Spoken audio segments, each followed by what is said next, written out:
In the site over there we've found female and male red-tailed phascogales.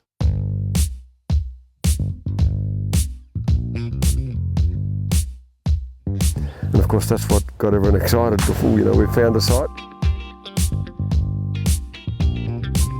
It is a piece of pristine bush.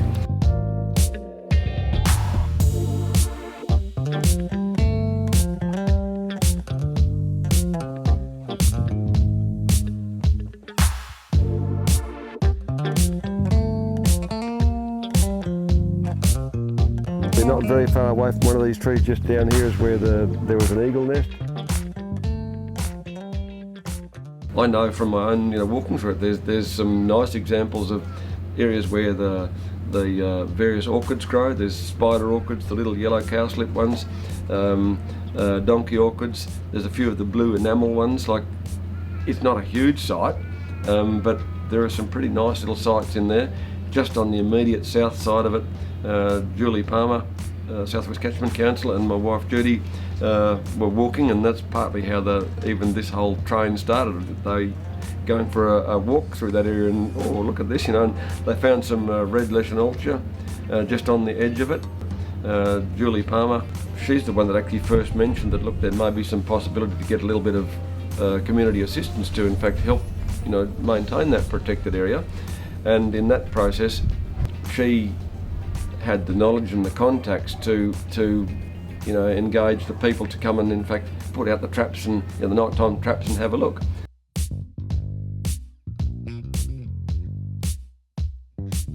The original farm was added to in various steps and stairs. Some of that had been done in Nan's time and a little bit more in Father's time, including purchasing some of the surrounding blocks in the normal growth of things that took us in this area, particular area here, at that point up to about a couple of thousand acres. There was patches cleared and patches left uncleared. So you might say the significance of all of that is that this particular piece of ground that we're now talking about was one of the little segments that was left totally uncleared. So it's been virtually virgin, pristine virgin bush ever since. I'm on the wrong side of 60 by a long way, and I don't believe there's ever been a fire through it.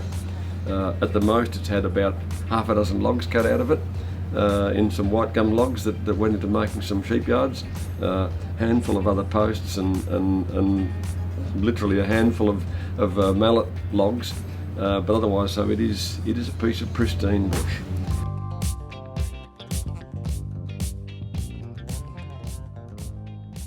I'd have to say that I really had no idea that the red-tailed phascogales were there. It's not something that we leave the bush alone rather than spend lots of time flossing around it or clear it or anything like that.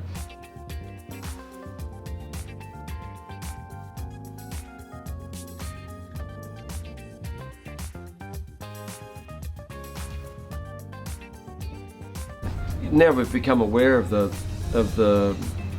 importance of the site, that probably puts a new level of importance on feral control.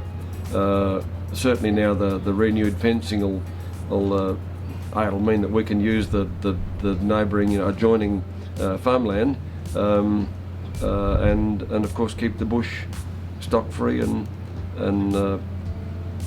no ingress of stock into it. There is very little ingress of people into it. It's really a pretty protected little site.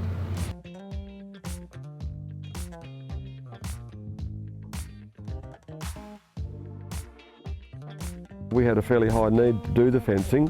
It was time we had to get some funds to do it. So I can assure you that it was pretty welcome to get a little bit of assistance.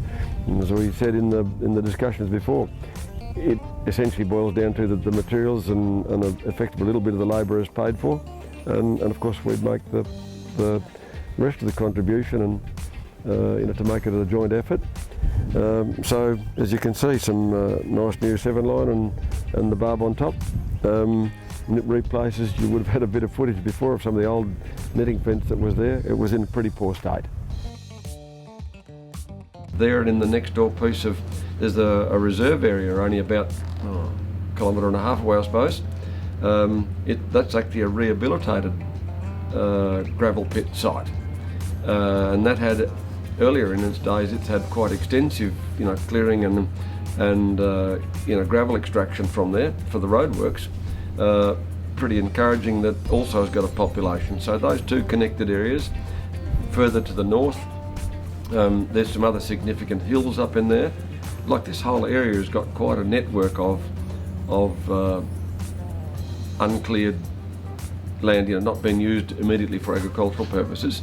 This just happens to be one pristine piece of bush in the middle of it, but there certainly are other sites connected, and now we've become aware of it.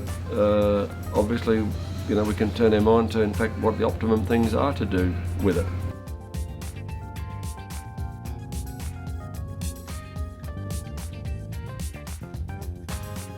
In some of these hill areas, it's quite a few years ago now, a plant called the Narrogin bell, which was previously believed for a fair while to have been extinct, was discovered. Some samples of the plant. It just immediately, just over our boundary fence on a nearby hill, and clearly the sites on our place, comparable, gravelly, high sites, would have been sites where that plant existed.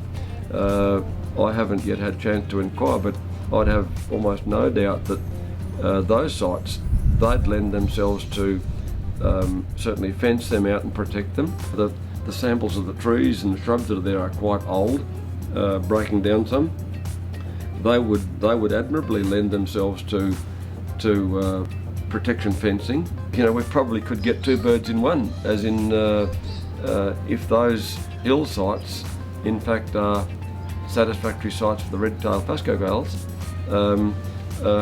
we probably could, almost certainly, we could reintroduce some further plantings of that previously thought to be extinct Narrogin bell. Its very isolation has probably been its saviour, you might say, or the fact that created the opportunity.